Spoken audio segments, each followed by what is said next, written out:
Mesdames et messieurs, bonjour, bonsoir, je suis PF pour LTLT Lakers tout le temps, la chaîne francophone des Lakers. Dans l'émission d'aujourd'hui, nous allons nous poser la question du potentiel des Lakers au rebond. Est-ce que cette équipe est capable d'être une équipe élite au rebond? Nous savons que pour gagner le titre NBA, il faut être très bon au rebond et aussi en défense. C'est ce que nous allons voir dans cette émission. Lakers tout le temps, c'est tout de suite. Step 1, wake up early, gonna rise with the sun. Step 2, get some good, some food in you. Step 3, think real hard about what you wanna be. Step 4, everybody just do your thing. Wake up, today's gonna be a good day. Wake up, today's gonna be a good day. Wake up, today's gonna be... Alors, les Lakers l'année passée, la saison 2022-2023, c'était 45,7 rebonds, ce qui faisait la 6e meilleure équipe de la saison régulière. En play-off, ils sont passés à 44,6 rebonds. Ils sont restés la 6e meilleure équipe des play-offs.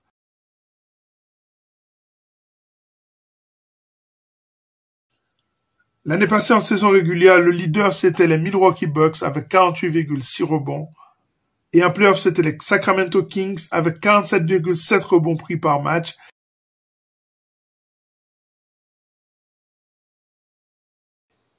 Idéalement, si une équipe est aux environs de 46,5 rebonds par match, cela veut dire que ce n'est pas une équipe qui est en train de perdre beaucoup de matchs.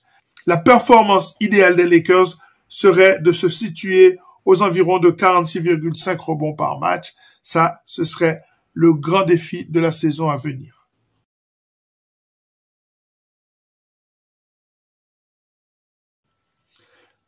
Bien sûr, la formule pour gagner les rebonds, c'est bien sûr la taille. Les Lakers ont de la taille sur tous les postes, des meneurs jusqu'aux ailiers, en passant par les pivots. Les Lakers ont énormément de taille. Évidemment, il faut des techniques pour prendre des rebonds. Il faut le timing.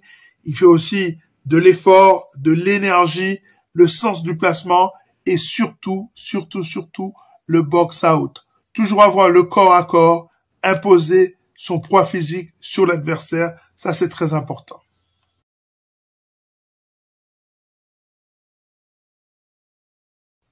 Excellente saison au rebond des Lakers l'année passée, on l'a dit. Les joueurs ont progressé tout au cours de la saison, c'est le cas notamment d'Anthony Davis. Bien entendu, d'autres joueurs ont progressé entre la saison régulière et les playoffs, c'est notamment le cas de LeBron James. Parlons un petit peu du potentiel au rebond de chacun des joueurs des Lakers.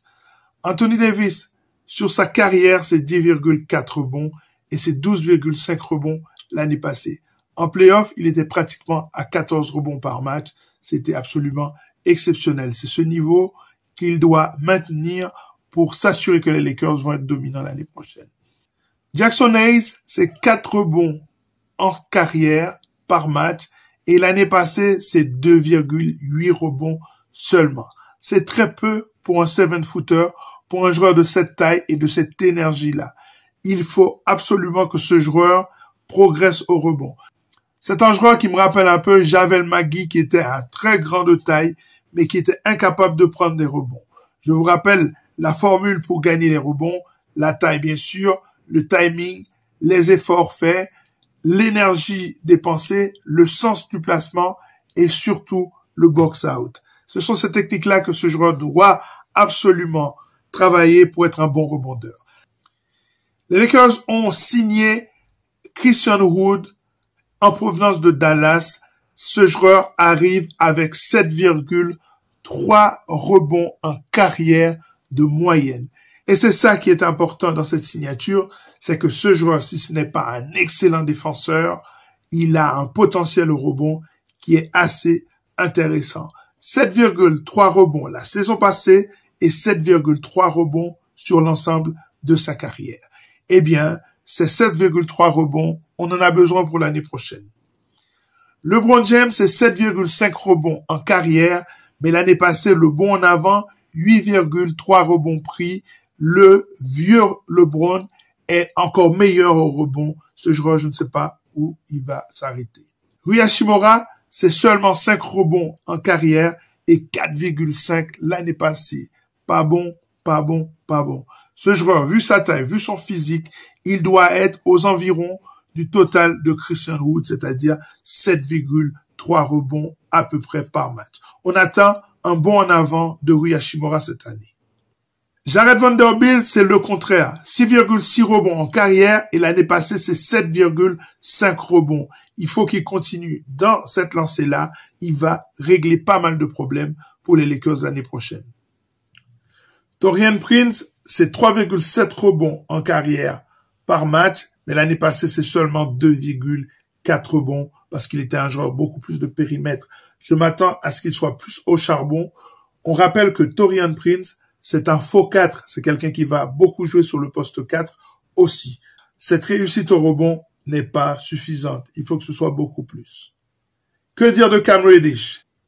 3 rebonds de moyenne en carrière et l'année passée, c'est seulement 2,2. C'est insuffisant, bien sûr. Ce joueur, vu sa construction physique, il devrait tourner aux environs de 5 à 6 rebonds par match sans aucun problème.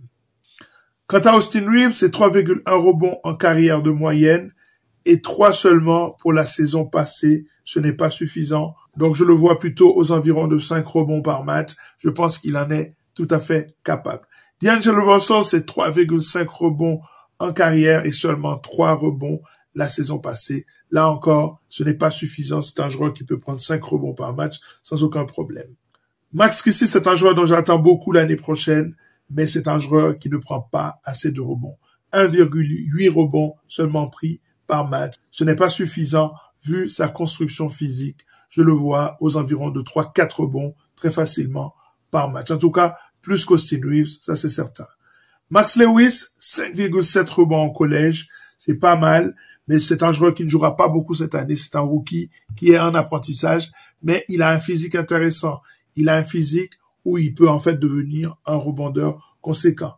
Si on le compare par exemple à Jalen Hood-Schifino, 4,1 rebonds pris par match en carrière universitaire, c'est pas mal, mais c'est un joueur que je vois aussi un peu plus haut que ça, aux environs de 5 rebonds par match.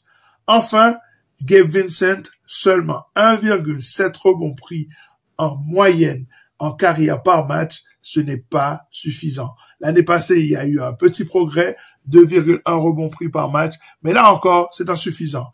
Il faut que tous ces gars-là se remettent à travailler les drills, tous les drills pour être de meilleurs rebondeurs. Et ça, c'est le travail du coach Dovinham.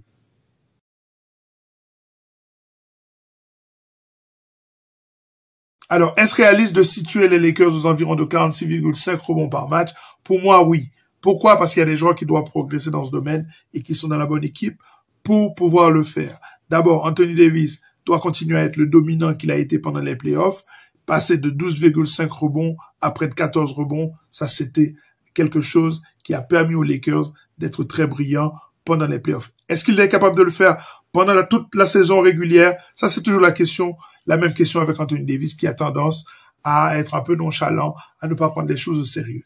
Mais dans ce cas de figure, il est obligé d'être un meilleur rebondeur qu'il a été l'année passée pendant la saison régulière encore. Alors, Jackson Hayes, lui aussi, doit faire son progrès. Et donc, c'est tout à fait possible qu'il soit aux environs de 5-6 rebonds par match. LeBron, ce sera toujours LeBron, vu sa taille, vu son physique, il prendra des rebonds. Il faut que Rui Hachimura soit un meilleur rebondeur. Il faut que Taurean Prince soit un meilleur rebondeur. Il faut que Reddish soit meilleur, que Austin Reeves, que D'Lo. Tous ces joueurs-là doivent être meilleurs. Eh bien, si tous ces joueurs-là sont meilleurs, les Lakers ont le potentiel pour être l'une des meilleures équipes au rebond l'année prochaine. Et donc, situer les Lakers aux environs de 46,5 rebonds par match, c'est tout à fait réaliste.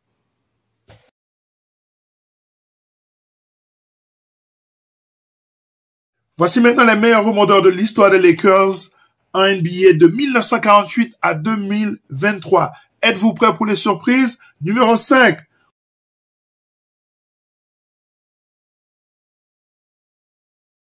Will Chamberlain, 6524 rebonds pris dans sa carrière en tant que Laker.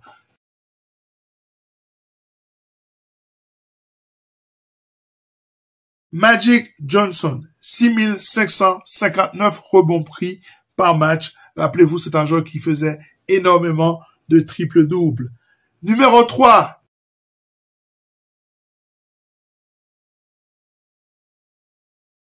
Êtes-vous prêts? Kobe Bryant, 7047 rebonds pris pendant ses 20 ans joués aux Lakers. Numéro 2,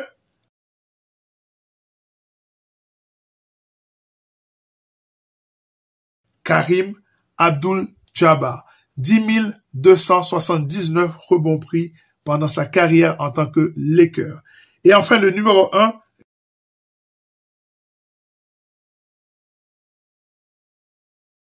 grande surprise, un joueur aussi qui faisait énormément de triple-double pendant ses années en NBA, c'est Elgin Baylor, 11 463 rebonds pris.